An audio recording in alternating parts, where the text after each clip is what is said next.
Your audience can feel it. They know when you're performing and when you're, well, present.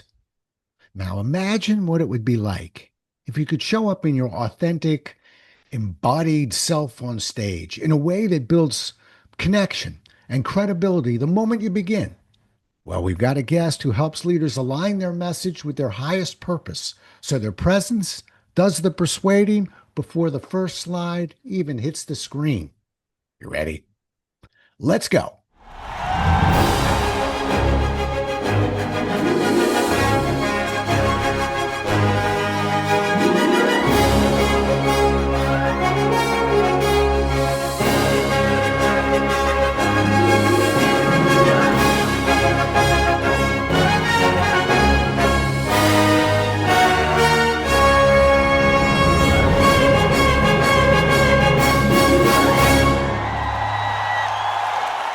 Today's guest, Erin Patten, is a caregiving and mother, lovingly caring for her mother and raising her 6-year-old son.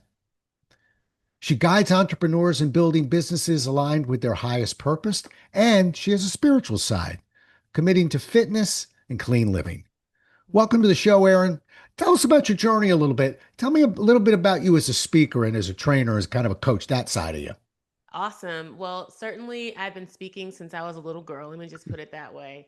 And I have always had a story to tell. And so I started in pageants.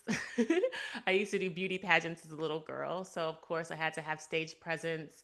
And it was all about then, especially performance, perfection. And I did that extremely well. And then as I matured and got later in life, like I was, commencement speaker for my section in business school. Like I did speeches in my workplaces, at our company events.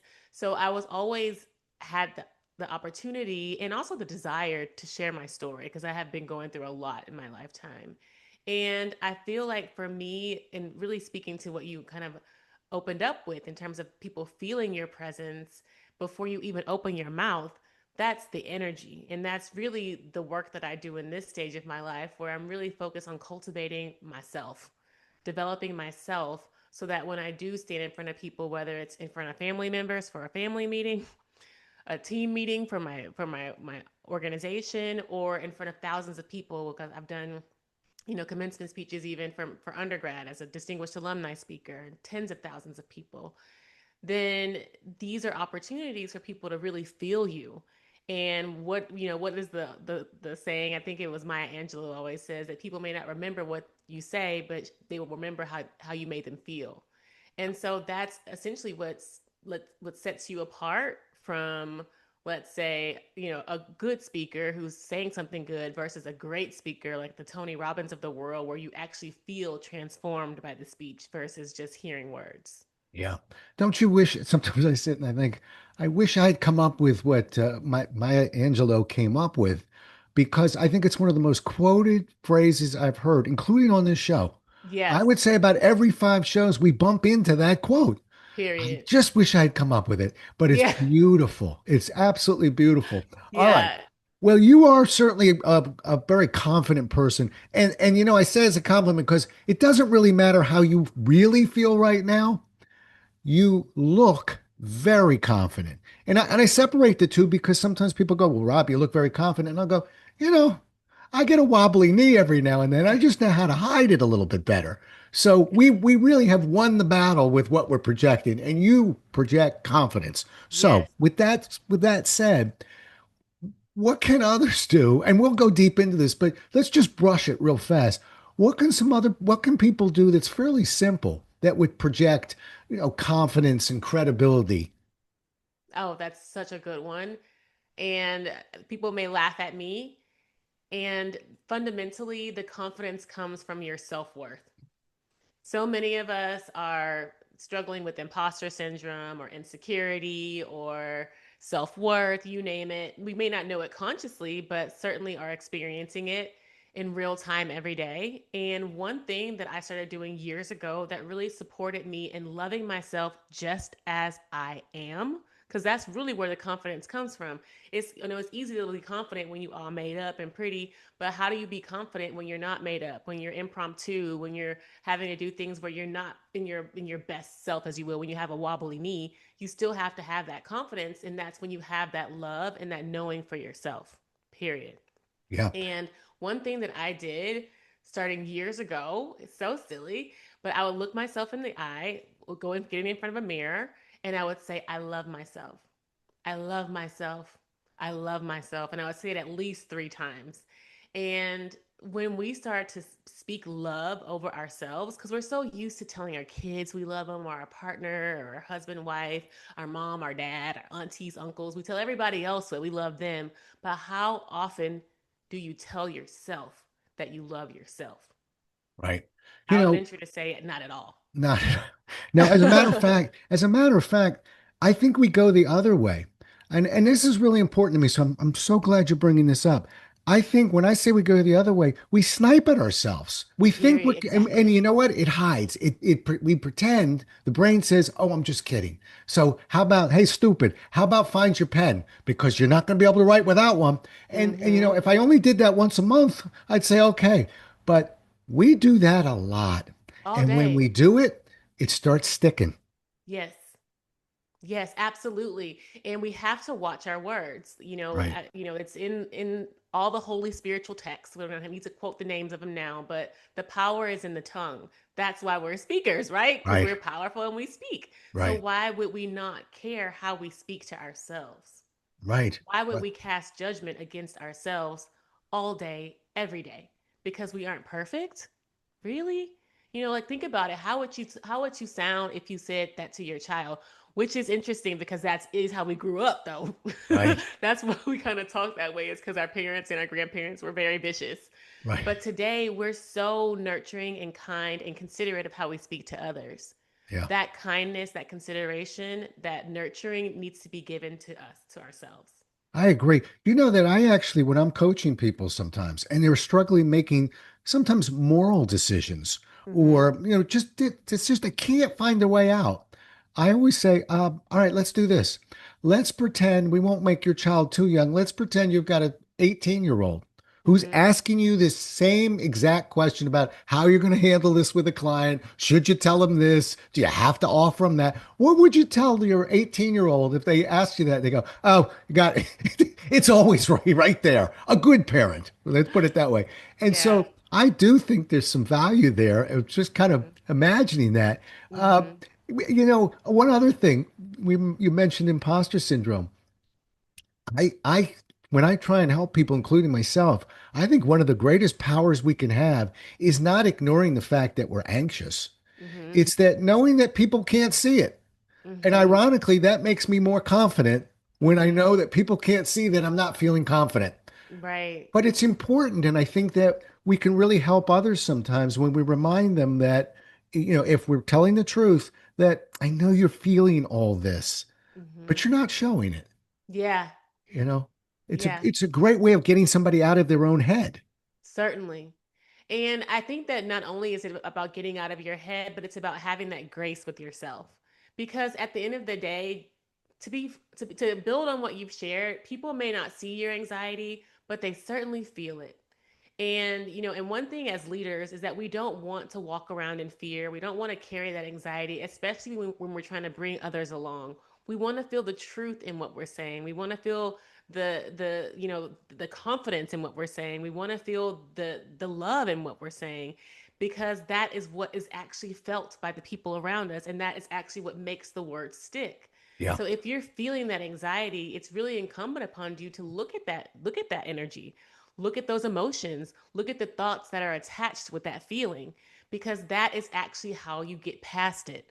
Because the Right. more you try to hide it or mask it or just brush it away, or I'm always feeling this way, then you actually never resolve the root of what it is. And then you Yeah. may not actually get to that next level of where you're trying to go.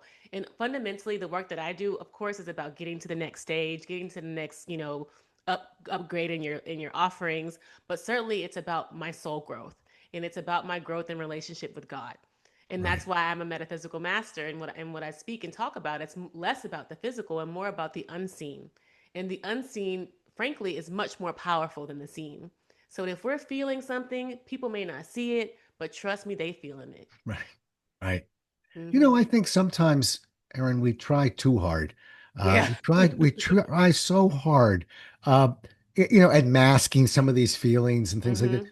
What do you think are some of the biggest signs that a presenter is trying too hard instead of trying to connect? I want to connect with, and we got this, this is the Presentation Whisperer show. We've got a lot of performers, presenters, trainers, coach.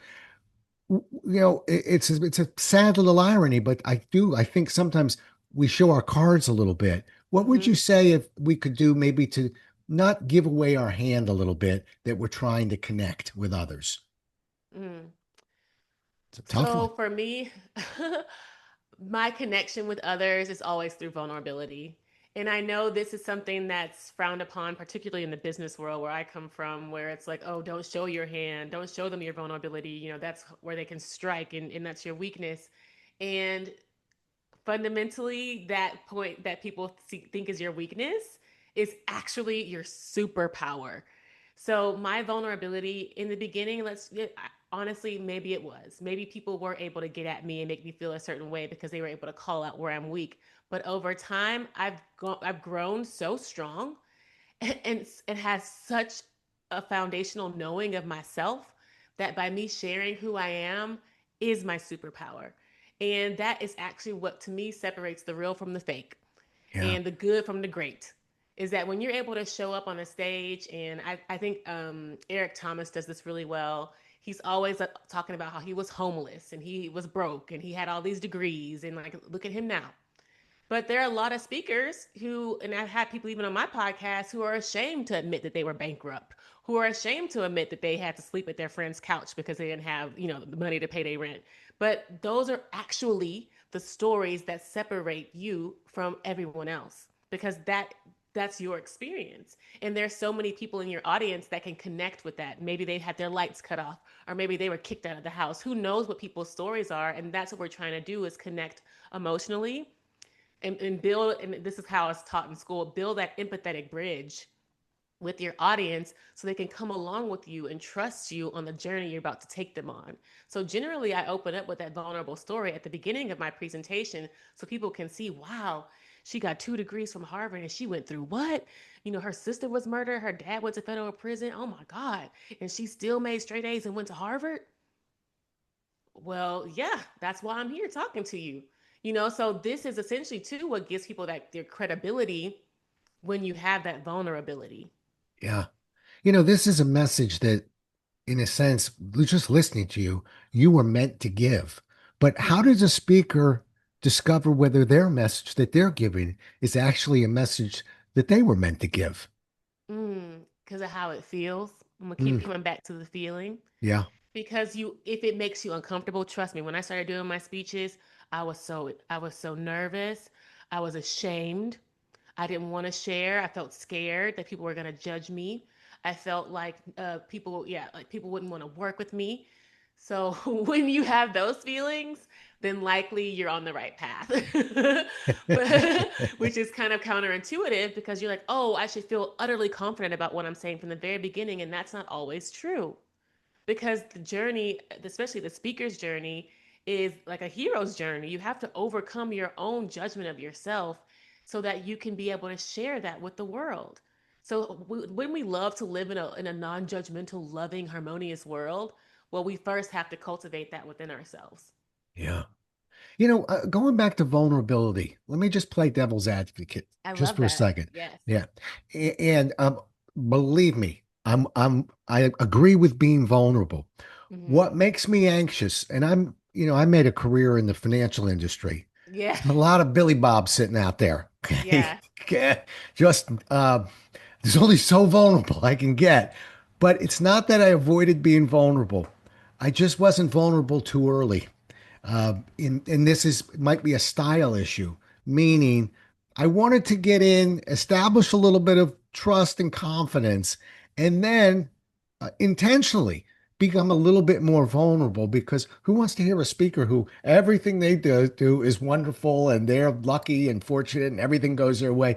That audience can't connect with that. I'm Mm-hmm. just curious about your feelings about holding back a little bit and then kind of introducing the vulnerability. Yeah. Well, I guess it's whatever you feel comfortable with, but the reason why I offered this framework is because this is something that I grew with and I found it to be very effective, especially if you're wanting to influence or bring people along with a journey on a journey that you're going through. And the framework very simply is self, us, now.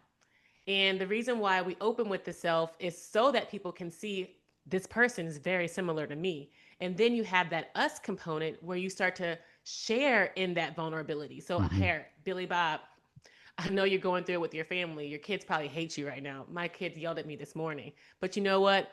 We want to do better. We actually desire to do better, not only for our companies, but for our families. So when Right. you have that vulnerability about me, then you shift to that we, so then they can see themselves in who you are and who we are, because it's a collective consciousness out here. We're Yeah. maybe feeling like we're alone in what we're going through, but we're all sharing in these experiences. So I think that's fundamentally the difference between why I say do it early, and also the piece that I didn't mention was that connecting back to Billy Bob, making sure Billy Bob feels like he's part of my story too. And then there's that call to action when I call that self us now is the CTA. Now together we can do this. Now Yeah. together I'm asking you guys to join me in this cause. So really the vulnerability is about building what I call, like, again, the empathetic bridge to Billy Bob so that we can walk across the bridge together to where we need to go. Makes complete sense. And as you were explaining it, I had my own epiphany, which is, well, wait a second, also, it will depend on the audience. How would you like to take your message and go in front of 500 salespeople Mm-hmm. who are, kind of ADD-ish, Mm-hmm. and I want it fast, I want it now. Yeah. And so you can see why, hi, opening up for me and being too vulnerable early wouldn't necessarily take that, very aggressive audience along with me. I had to Yeah. first get them on board and then drop my guard a little bit. But I think it's Yeah. also topic and audience that we're talking Yes. about. One size doesn't fit all. Can I Yeah. move you? I want to move you to an area, and I'm not so sure. I'm just was looking at your bio on wellness, and I'm gonna slide into nutrition. How are you on nutrition? So I eat everything. I used to be vegan and I used to be vegetarian. I used to do all that, but now I've started to really listen to my body, and also I train a lot in the gym, so I do a lot of weightlifting, heavy weightlifting.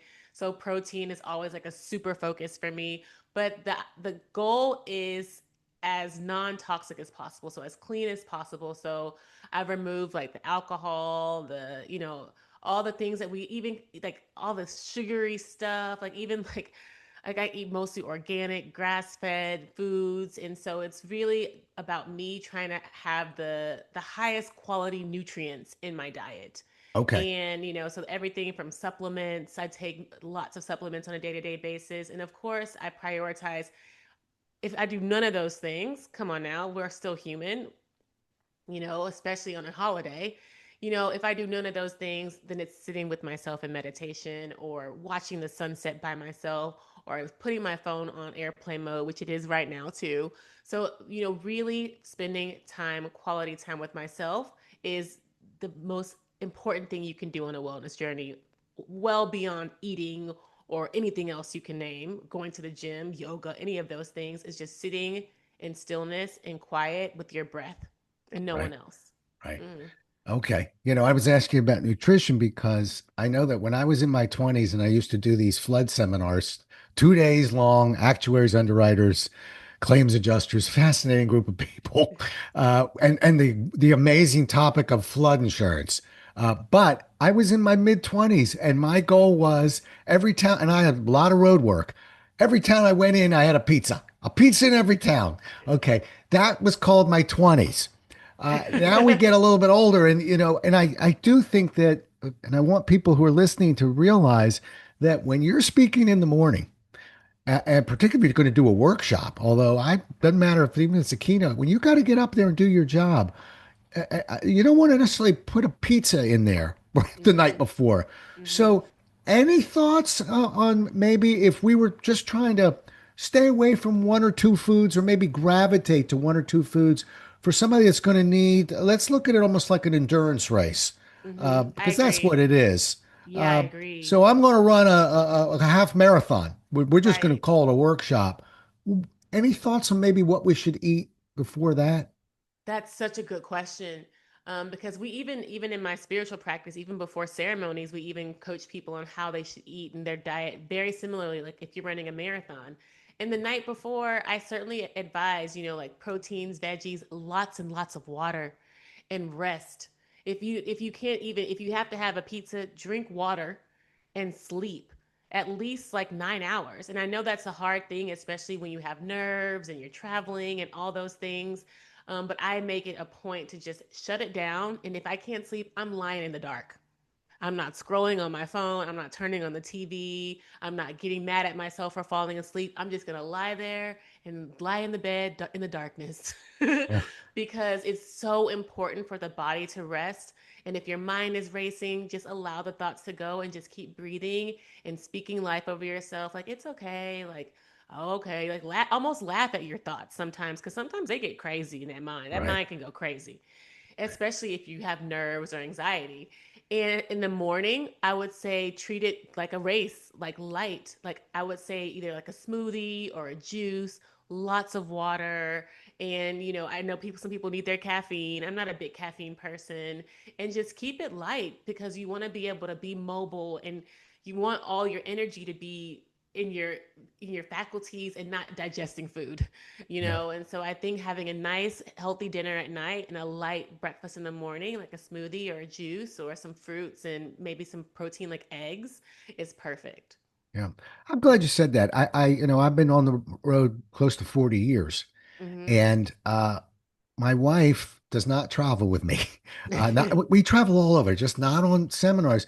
And I've had trouble articulating the fact that I don't want to sound like a prima donna, but I want to get into that hotel room and basically slow down. Mm-hmm. I don't want to be thinking about a whole lot. I do want to get to bed a little bit early. I want to eat Mm-hmm. something fairly boring. Mm-hmm. It's a business trip, and it's Mm-hmm. really hard to kind of manage. Well, we'll have fun too. We'll have fun when I finish the talk. Mm-hmm. But I'm not. I'm actually a pretty outgoing person. I'm not that outgoing the day before a presentation. I don't really like Yeah, talking to people. you shouldn't. I Right. agree. Mm-hmm. I So, agree. and then the only other thing I want to push hard is the hydration. We got to hydrate, and Mm-hmm. we have to remember. I'm actually speaking to me right now. You can just listen, Rob. We have to remember that the body doesn't necessarily call for hydration. I mean, it Yes. does, but not to the brain. It's not Mm-hmm. sending a signal that I'm thirsty or I need water, Mm-hmm. but it Mm-hmm. desperately wants water. Yes. And so we don't wait to be thirsty. In other words, Mm-hmm. just push it in. Get that Yeah, water in especially if there. you're using your voice, because I do a lot of singing lessons now, and I even have to hydrate extra before my singing lessons because the throat needs that moisture. And if you're going to be talking for hours, like who wants a dry, scratchy voice or like constantly swallowing or like you really want to have all of that kind of like be like a well-oiled machine. Think of yourself like a car. Like you want to Yeah. make sure that you are maintaining yourself so that you can be at your best optimal peak performance. Yeah. Agreed. And Mhm. and to the coffee, I'm not a big coffee drinker either, by the way. Mhm. But I actually try not to have coffee before I do a keynote because Mhm. particularly if you're not a big coffee drinker, I'm not sure what it's doing to the body, but I know it revs me up. Yeah. And sometimes we're having a ball up there and we're 10 minutes in and we haven't even got the handout on the table yet. I Mhm. mean, we're just yapping. So I'd rather Yeah. be in my own head, not in a caffeine head. And that's me. Yes. Very That's me. good. All right. Here's a question I was thinking about when we met before. We met and had a 15-minute conversation. I was just looking at sort of you and I was looking at what you're balancing, and you're balancing business and caregiving and motherhood. Mhm. How has that shaped the way you kind of run your business and basically lead within your family? Oh my God, it is actually the inspiration for how I lead. Huh. When we are more focused on a purpose, or when we have a purpose more intentionally and clearly defined, then it makes the work easy. Right. I am very clear to people about this that everything that I do, which sounds like a lot, gives me energy for the next thing. So it's almost like a instead of a vicious cycle, it's like a beautiful cycle of everything feeding unto with each other. So me being able to know that I'm responsible for my mom's care and the care of my son makes me care for myself even more, so that I can show up with the energy to be loving and gracious to my mother, so I can show up with the patience to be loving and gracious to my son, so that I can show up with the attention to be strategic and not wasting anyone's time, efficient in my business. So all of those things have created this very disciplined leader in me, so that everything that I do is so hyper, focused and purposeful, that there is no wasted energy anywhere. Everything that I do is benefiting the next thing. Right. Do you Hmm. have a book out? Not yet. I'm Well, I working got your on it. title for you.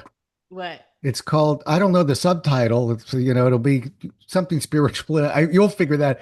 But I think the title, it really won't be, but this is what I get from you. Discipline. You're a very disciplined human being. Hmm. And some people get scared when they hear that word. I'm not scared of it at all. I'm also Yeah, that we can way. talk about that. It helps me get things done. Hmm. When we're disciplined, for instance, I laugh about this, but I tell people in my entire life, I've never hit a snooze bar. I don't know where it is. I don't know how it works. I don't want to know about it. I set a goal the night before to wake up at 6:37, whatever it is. Of course, I don't want to wake up when it goes off. Okay, but the first decision I make of the day will be to not be true to the goal that I set already. Hmm. So, but I could do 400 more of those, and I have a feeling you could too. Hmm. But it gets things done, and I listen to everything people say. You said something earlier that was very important because I connected with it. We can be disciplined. We were talking about food, and yet we can have a pizza, meaning Hmm. we can do things that leave our what we've said. Matter of fact, I think it's kind of healthy for us, It is. but we make it up. In other words, we go, all right for you, but here's what we're going to do. Yeah. We mix and match and we bargain a little bit. I think Yeah. that's why you're not at this for a week or two. You're at this for a lifetime. That The part. moment we say no exceptions, okay, I'll see you in 3 weeks when this one's over. So Hmm. we have to give some grace, but I think that it's going to be something about discipline with you, I like it. and we'll find another word for it so it doesn't scare people. But Yeah. it's doing what you say you're going to do for you. Okay. Yes. Yeah. Because who else, if we don't trust ourselves, then we Right. can't trust anything else, and people can't trust us either. And I Right. really want to get at why people are afraid of that discipline, because generally, when we were growing up, especially as kids, discipline was associated with punishment. But punishment and Exactly. discipline are not the same. No. And we were like, our parents would be like, oh, we're gonna discipline you, but Yeah. that was just their ignorance around what discipline was because of Right. how they were raised. Right. But punishment, we never want to introduce punishment in our lives ever. That's Right. part of the judgment, that's part of the fear, that's actually what stops creativity, stops joy, stops love. Yeah. But discipline is what allows love, it allows joy, it allows fun, because when we are disciplined, we are focused. Discipline really should be just synonymous with focus. Like when Yeah. I'm disciplined, I'm focused on what I want to achieve. If I want to be a good dancer, I'm going to go to show up for my dance lessons. I'm going to show up on time. And if I'm late, so I'm going to communicate it with someone because I take my path seriously. Or if I'm disciplined in my work, I'm going to show up, I'm going to do my work. I want to make good grades. If you're in school, I really want to make good grades. I always did my homework. People was always like, Erin, how you get such good grades? I did my homework. I studied for my test. It's just that simple. So it's like the discipline is just in, if you want to achieve something, then there's like what we call in my practice, very simply, process goal alignment. If you Right. set your goal, I want to be a $50,000 speaker, then what's the process in getting there? Oh, well, then likely there's some things that I need to do in terms of working on my delivery.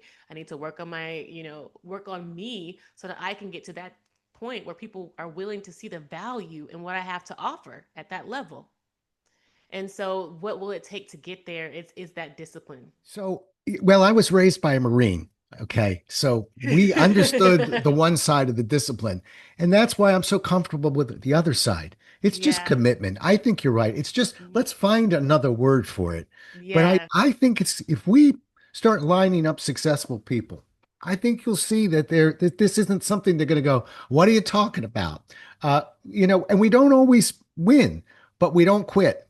Hmm. And that's the key. And that's what a disciplined person does. I've actually Hmm. sometimes referred to it as being OCD-ish, Yeah. meaning, Delusional sometimes. Yeah. right, meaning I don't have to run up and down stairs or wash my hands, but I really want to do it this way. And the reason why there's an issue in there is because, well, what happens if you don't? Then I don't. I try harder in the morning. Hmm. In other words, it doesn't haunt me. I just don't want to say I didn't because I didn't feel like it.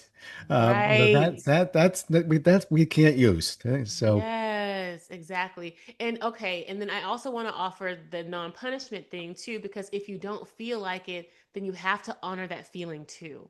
And I think that's the part for me that I'm having to learn to have that grace with myself, because I am very disciplined. I'll get things done to the detriment of myself.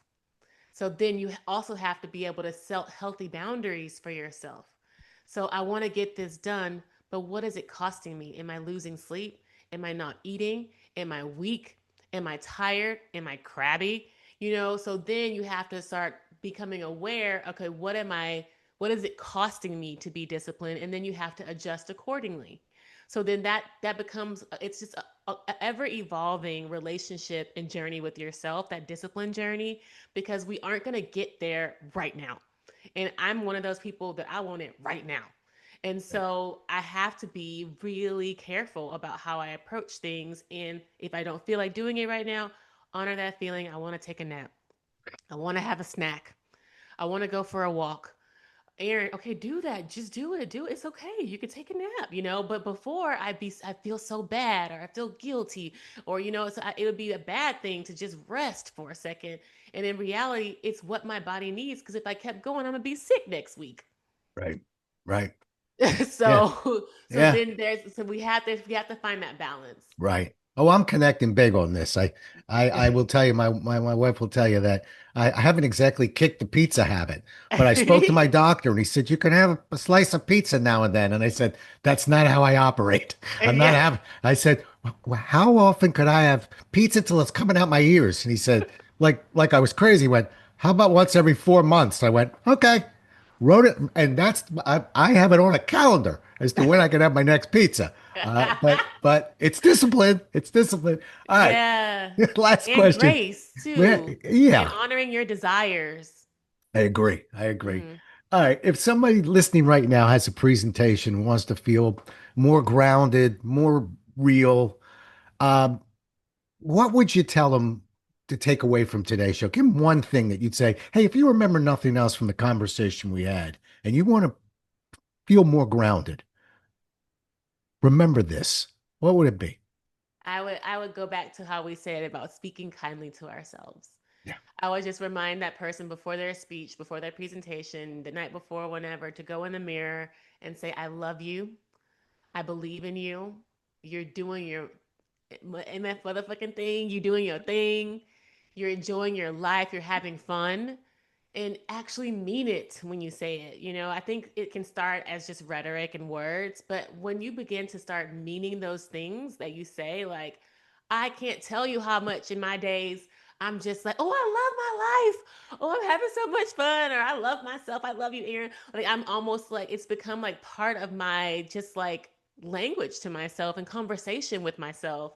Like, never ever am I anymore talking down on myself. So I feel like if there is something that you can take away from this, is to remove that self punishment and love on yourself. And that is going to make the difference between how you show up regular and how you show up authentically and powerfully. Boy, I am so glad you picked that one because that Mm-hmm. would have been mine. I Mm-hmm. made it. And I'm not messing around. I agree with you so much that I think the flip side is it can destroy a career. Mm-hmm. It can destroy a family.